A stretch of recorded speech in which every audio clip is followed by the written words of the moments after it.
स्वागत है आपका। आज हम लोग बात करेंगे एक बहुत ही इम्पोर्टेंट रिक्रूटमेंट के बारे में जो भारत सरकार की तरफ से आई है।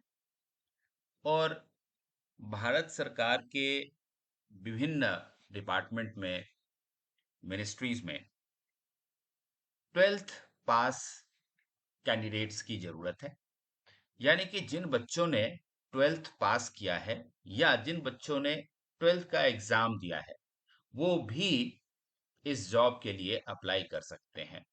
खास बात यह है कि इस जॉब को पाने के लिए कोई इंटरव्यू का भी प्रावधान नहीं है और ऑल इंडिया से अप्लाई किया जा सकता है। अगर कुल पोस्ट की बात करें तो 3712 पोस्ट हैं, जो कि काफी अच्छी संख्या मानी जाती है।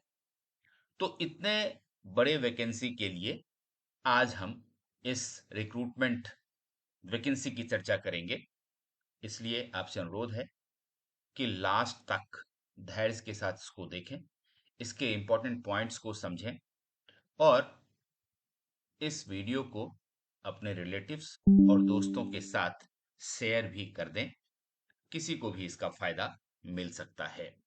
चलिए सीधे शुरू करते हैं आज का ये वैकेंसी। सबसे पहले अगर हम बात करें ऑनलाइन एप्लीकेशन के सबमिशन की, तो लास्ट डेट 7 मई है। 8 अप्रैल से फॉर्म भरा जाना शुरू हो चुका है। 7 मई तक फॉर्म भरा जाएगा।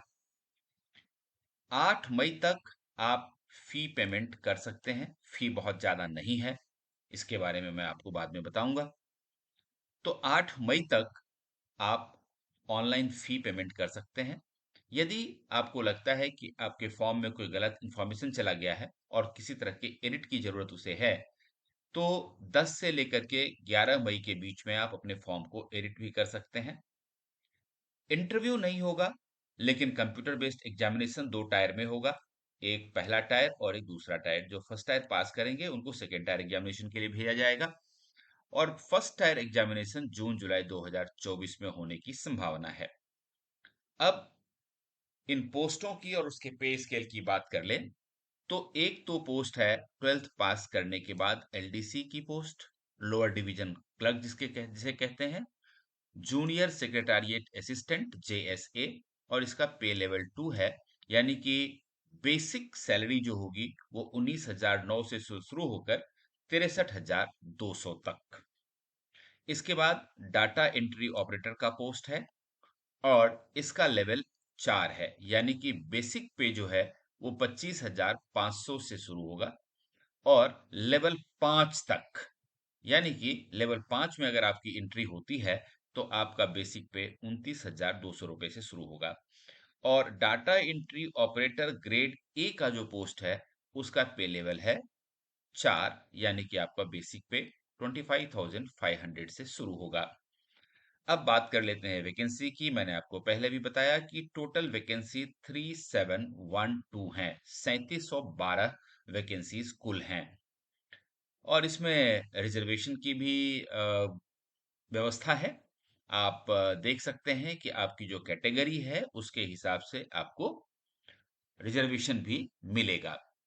अब बात कर लेते हैं एज लिमिट की। तो देखिए, आपका एज 18 से 27 साल के बीच होनी चाहिए। एज में जो रिलैक्सेशन है वो अलग है, वो कैटेगरी वाइज अलग से देखी जा सकती है। और आपके एज की जो काउंटिंग है वो 1/8/2024 को की जाएगी। आपको रिजर्वेशन का फायदा क्या मिलेगा? क्योंकि मैक्सिमम एज लिमिट 27 साल है, तो एस सी एस टी को 5 साल की छूट मिलेगी, ओबीसी को 3 साल की छूट मिलेगी, पीडब्ल्यूडी को 10 साल की, पीडब्ल्यूडी ओबीसी को 13 साल की, पीडब्ल्यूडी जो S C S T category के होंगे उनको 15 साल की, और एक्स सर्विसमैन अगर आप हैं तो आपको टोटल जो मिलिट्री सर्विस आपने की है उसको माइनस करने के बाद 3 साल की छूट और मिलेगी। तो इस तरह से आप किस कैटेगरी में फॉल करते हैं वो आप यहां से देख सकते हैं। और आप अगर इसका पीडीएफ पढ़ना चाहते हैं तो हमारा टेलीग्राम ग्रुप ज्वाइन कर लीजिए।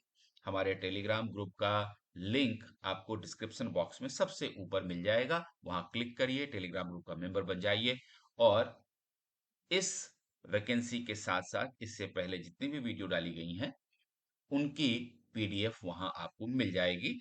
आप इसे आराम से पढ़ सकते हैं और अच्छी तरह समझ भी सकते हैं। अब बात कर लेते हैं आगे बढ़ कर के हम कि एज लिमिट समझने के बाद, एज रिलैक्सेशन समझने के बाद, एक दूसरी जो इम्पोर्टेंट बात बताई गई है यहाँ पे, वो है एसेंशियल क्वालिफिकेशन के बारे में। और वो बार बार मैंने आपसे कहा है कि एलडीसी या फिर जेएसए और data entry operator grade A के लिए आपका 12th पास होना जरूरी है। You must have passed 12th standard और इक्विवेलेंट एग्जामिनेशन।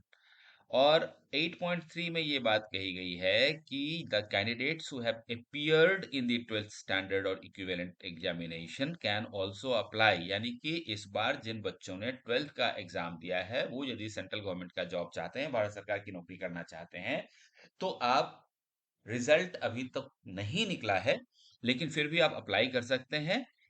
बात यह है कि 1/8/2024 तक आपका रिजल्ट निकल जाना चाहिए, जो कि चाहे कोई भी स्टेट बोर्ड हो या सीबीएसई आईसीएसई बोर्ड हो, प्रायः मई के महीने में रिजल्ट निकाल देती हैं। इसलिए अगर आप 12th स्टैंडर्ड का एग्जामिनेशन आपने दिया है और आप इस फॉर्म को भरना चाहते हैं तो जरूर भरिए। 1 अगस्त तक बहुत ही आराम से आपका सर्टिफिकेट आ जाएगा आपके पास। तो ये क्वालिफिकेशन की बात हो गई। अब बात कर लेते हैं हाउ टू अप्लाई।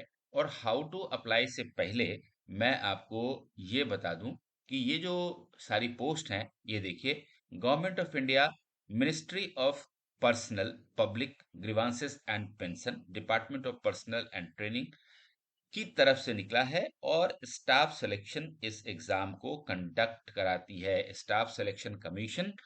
ये जो एग्जाम है इसको पॉपुलरली CHSL के नाम से जाना जाता है, combined higher secondary level examination. तो ये CHSL एग्जामिनेशन है 2024।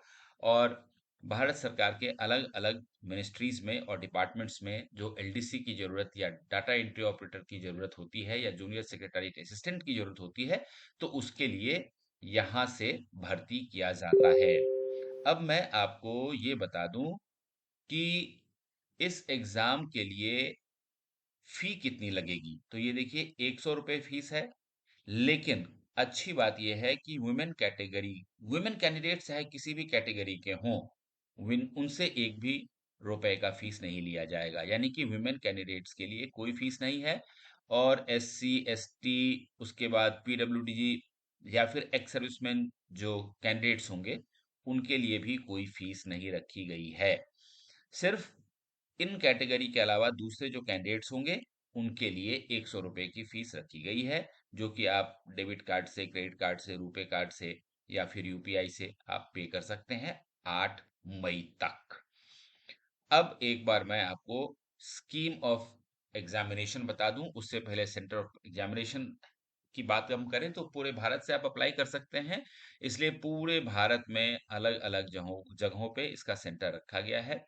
आप जिस भी स्टेट में रहते हैं, जिस भी रीजन में रहते हैं, वहां से नजदीक जो भी सेंटर होगा वो आप चुन सकते हैं। पीडीएफ में आप टेलीग्राम ग्रुप में इसको देख लीजिएगा। अब सेंटर ऑफ एग्जामिनेशन की बात हमने कर ली, तो अब बचता है स्कीम ऑफ एग्जामिनेशन। तो जैसा मैंने आपको बताया, टायर 1 और टायर 2 में एग्जाम होगा। टायर 1 में इंग्लिश लैंग्वेज, जनरल इंटेलिजेंस और बेसिक अर्थमेटिकल स्किल्स और जनरल अवेयरनेस, ये सब्जेक्ट होंगे। नंबर ऑफ क्वेश्चन की अगर हम बात करें तो 25 क्वेश्चन 50 मार्क्स का होगा, सब में 25 25। और इसके लिए आपको 60 मिनट यानी कि 1 आवर का समय मिलेगा। और जिन बच्चों को स्क्राइब की जरूरत है उनको 80 मिनट्स दिया जाएगा। टायर 1 में जो क्वेश्चन होंगे वो सारे objective type, multiple choice question type होंगे।